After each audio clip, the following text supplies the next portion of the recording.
Ерөнхий сургац нэвтрүүлгийн шинэ дугаар эхэлж байна. Бид энэ удаагийн дугаараа газар тариалангийн үйлдвэрлэл Улаанбаатарын тариалтыг олон улсад хэрхэн даатгалд хамруулж, тариалангийн аж ахуй нэгжүүдэд эрсдлээс хамгаалдаг сайн туршлагыг танилцуулах болно.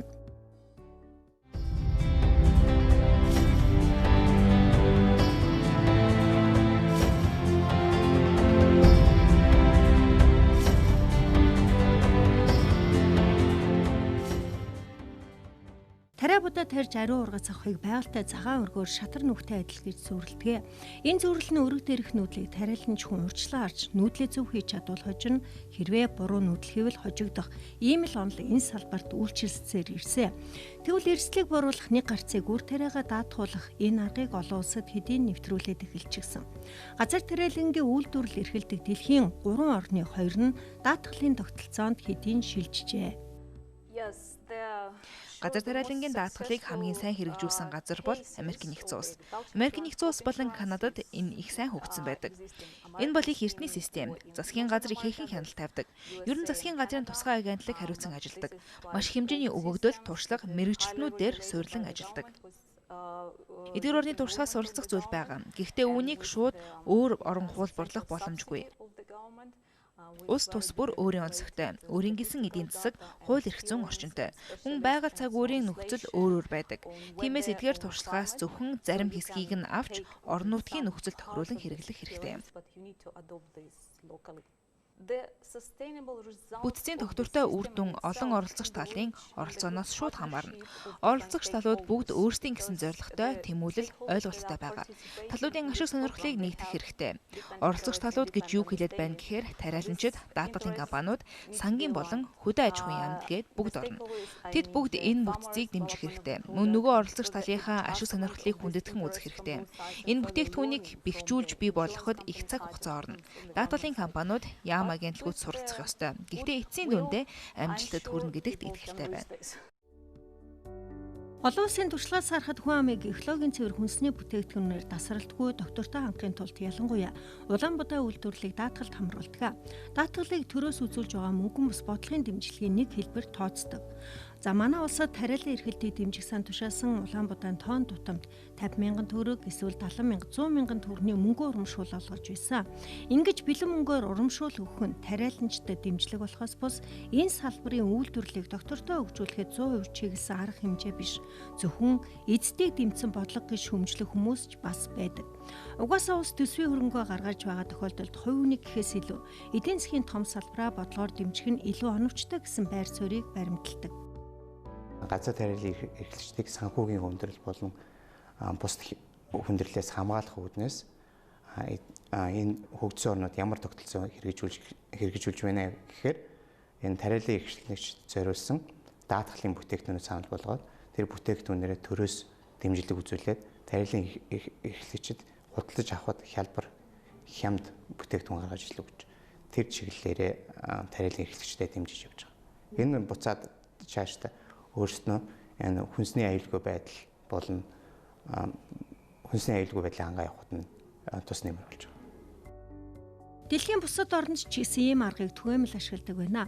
Ер нь ихэнх улс Улаанбаатарын тариаллын даатгалын хураамжийн 50-аас 55%-ийг төр нь хариуцдаг байх жишээтэй. Тухайлбал 20 сая төгрөгөөр даатгууллаа гэхэд үүний 10 сая төгрөгийг засгийн газар нь гаргадаг.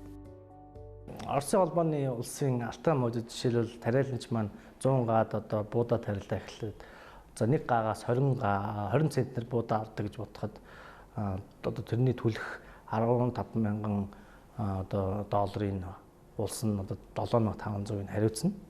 Тэрнээс одоо хохирол авах юм бол улс нь 100 долларынх нь 80 хүртэл долларын одоо төлөх тийм тогтолцоотой л да. Харин Америкийн нэгдсэн улсын конгресс холбооны газар тариалангийн даатгалын корпорациар дамжуулан газар тариалангийн даатгалын холбогдох санхүүжилтийг хийдэг байна. Даатгах мөн даатгалын нөхөн төлбөрийг олгохдоо улсын байгууллага буюу хөдөө аж ахуйн яамны шууд харьяанд ажилладаг эрсдлийн удирдлагын агентлагийн гаргасан статистик мэдээллийг иш үндэслээ олгодог.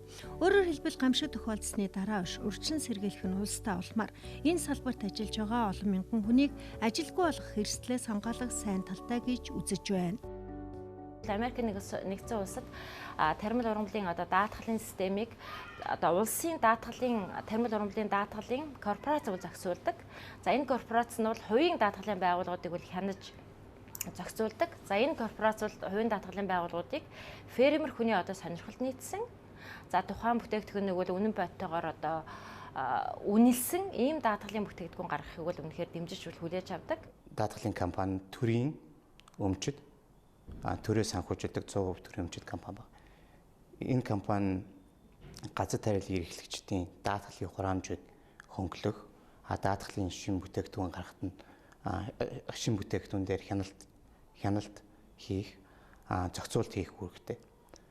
Тэгээд төрөөс Америк нэгдсэн улсын засгийн газраас ямар дэмжлэг үзүүлж байна гэхээр арилжааны даатгалын компаниудаа үйл ажиллагааныхын зардлын 18.5% хүртэл зардлын хөнгөлөлт үзүүлж байгаа. Мөн газар тариалан эрхлэгч надтай хураамжийн орлогын 30-аас 45% хүртэл хөнгөлөлт үзүүлж явж байгаа.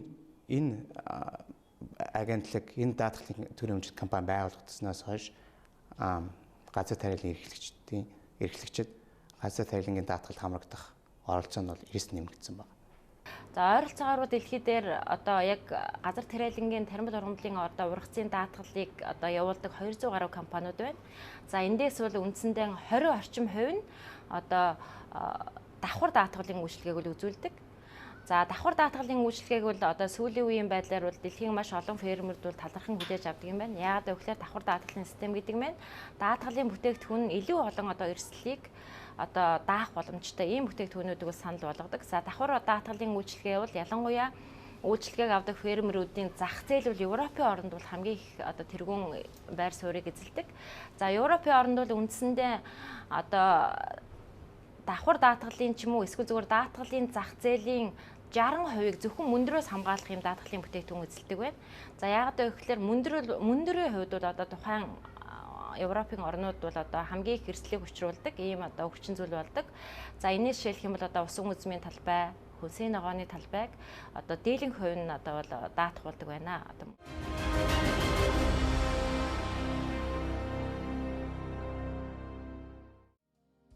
Гэхдээ газар тариалангийн даатгал дандаа сайн дурын үндсэн дээр явагддаг. Бас нэг анхаарах зүйл нь даатгалын компаниг олон улсын нэр хүнд бүхий санхүүгийн үед бүрэн бэгдсэн байгууллага давхар даатгадаг аргыг түгээмэл ашиглаж байна.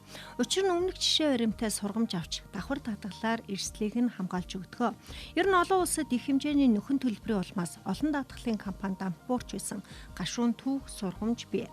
Тухайлбал усан үзмийн талбай их хэмжээгээр мөндөр цохиулах, Эрдэнэ шин тариалтын талбай төмөрт өртөж ургацаа алдсны улмаас даатгалын олон компани нөхөн төлбөрөө өгч чадалгүй дампуурч байсан сургамж бас байдаг.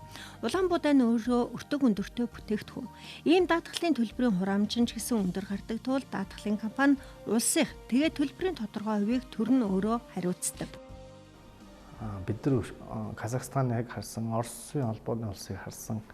За Оросын холбооны улс Казахстанд бол байгаль загварын нөхцөл байдал зарим талаараа ойролцоо, зарим талаараа ялгаатай ч гэсэн хүнд цаг агаарын нөхцөлд одоо газар тариалан эрхэлж байгаа иргэд аж ахуй нэгжтэй илүү хэмжээгээр санхүүгийн дэмжлэг тэр нь одоо шууд болон шууд бус гэж ангилж байна л да. Хоёр янзын дэмжлэг байна. Энэ шууд бус дэмжлэг нь бол мэдээж одоо юу гэдэг эрх зүйн орчин одоо энэ юу татварын орчин тэрээр дэмжиж шууд гэдэг нь болохоор за даатгалын төлбөрийн улсаас тодорхой хэмжээгээр хариуцах. За эсвэл одоо нөхөн төлбөрийн хэмжээний хохирлох юм бол улсаас хариуцах гэсэн хоёр талаар л дэмжиж явж байна л да. Япон мөн адил Америкийн нэгдсэн улсын системтэй ерөнхийдөө адилхан.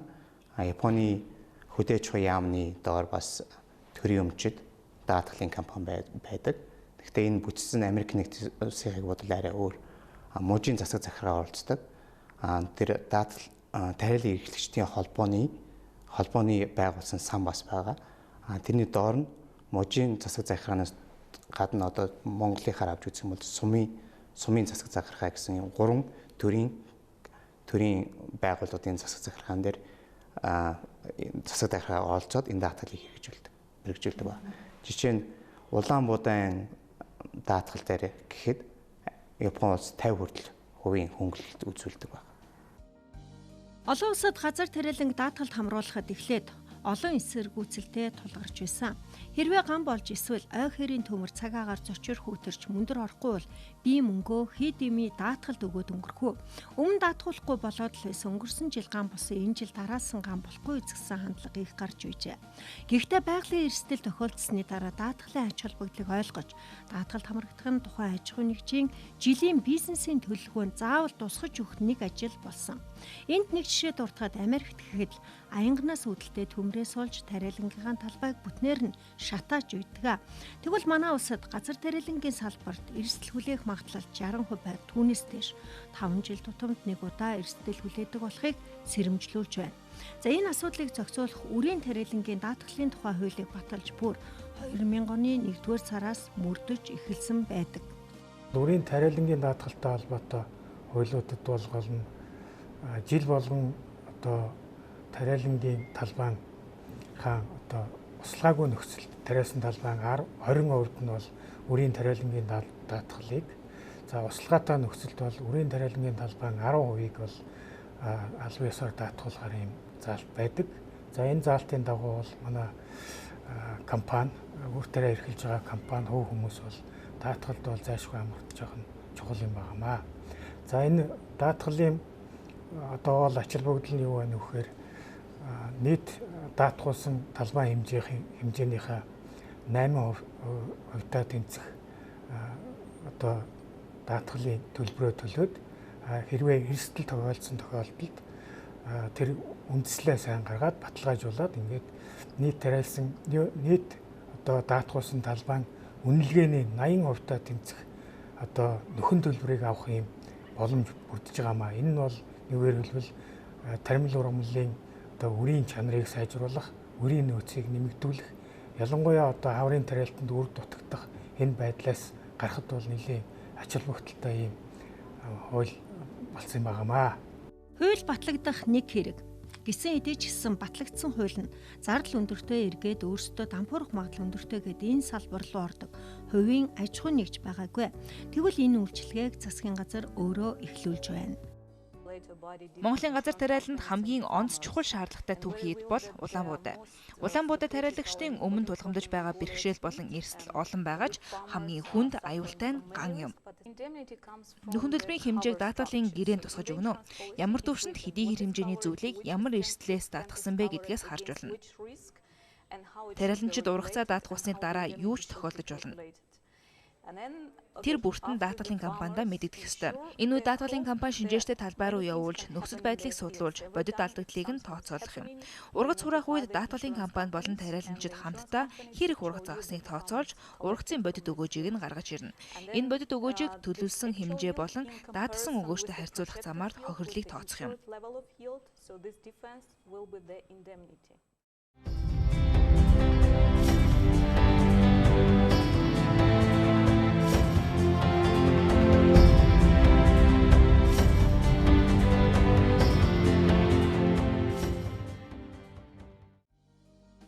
Тэрээр даатгал бол эрсдлээс хамгаалах, урьдчилан сэргийлэх хамгийн сайн арга гэдгийг онцолж байсан.